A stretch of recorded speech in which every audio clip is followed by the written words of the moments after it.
Benvenuti a questa nuova puntata di Qua il Buon Veneto, alla scoperta delle meraviglie del Veneto. In questo 2018 ricomincia il nostro viaggio alla scoperta della nostra regione. Oggi siamo a Noale.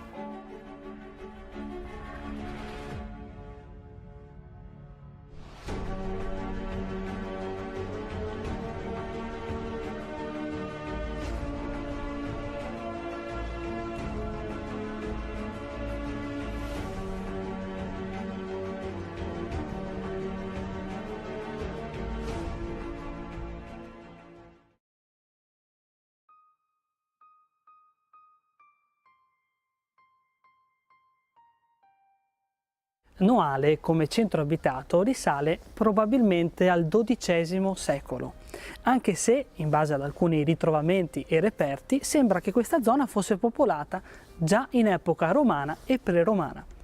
Sono stati trovati poi reperti risalenti all'età del bronzo e questo ci fa capire che Noale non solo ora è una splendida cittadina così come lo era una volta, ma che qui sotto ci sono come minimo 2000 anni di storia.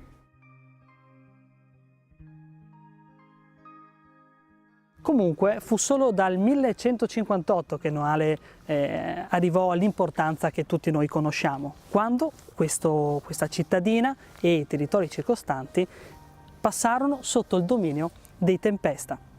Con l'annessione alla Serenissima nel 1339 Noale perse definitivamente la sua autonomia, però iniziò anche un lungo periodo di pace. Alle mie spalle la rocca dei Tempesta, i signori di Noale. Già dal XV secolo questa rocca aveva perso tutte le sue funzioni istituzionali e nel 1763 venne abbandonata definitivamente.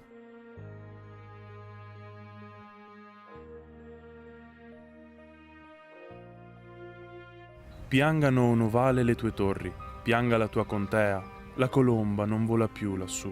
Un grave lutto, una tomba. Fiore e Giovanni non son più lor colori. Pianga la Padovana fino a Stigliano, fermi Musone, il suo corso lento e piano. Ascolti la Marca e il Trevigian Cadrobio, dove amore ci spinse, non ci fermò odio. Tuo Marzenego che il Tempesta piegò, ferma il corso e l'acqua ove lei i piedi bagnò.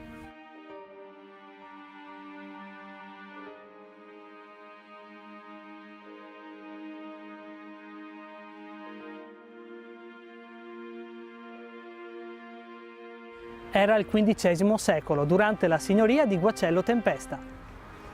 Alcuni documenti storici parlano di una sfortunata storia d'amore. Fiore, una ragazza di una famiglia ricca, e Giovanni, invece un contadino di famiglia povera. Il loro era un amore impossibile, non convenzionale per l'epoca. L'epilogo di questa storia d'amore fu drammatico. Nel 1332 il fratello di Fiore, Alberto, scoperta la loro relazione, li uccise entrambi trafiggendoli con una lancia. Da questo Raffaele Roncato trasse il suo celebre poemetto.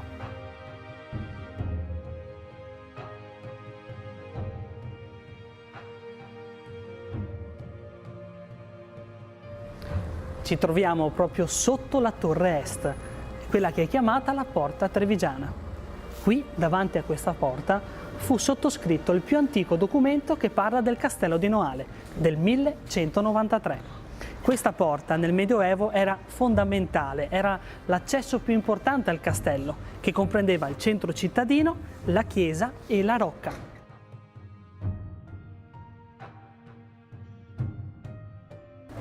Nei suoi pressi si incrociavano le principali vie di comunicazione per Padova, Treviso e Venezia. Interessante, questa torre non era fornita di orologio. L'orologio venne posizionato dai veneziani solo nel 1489.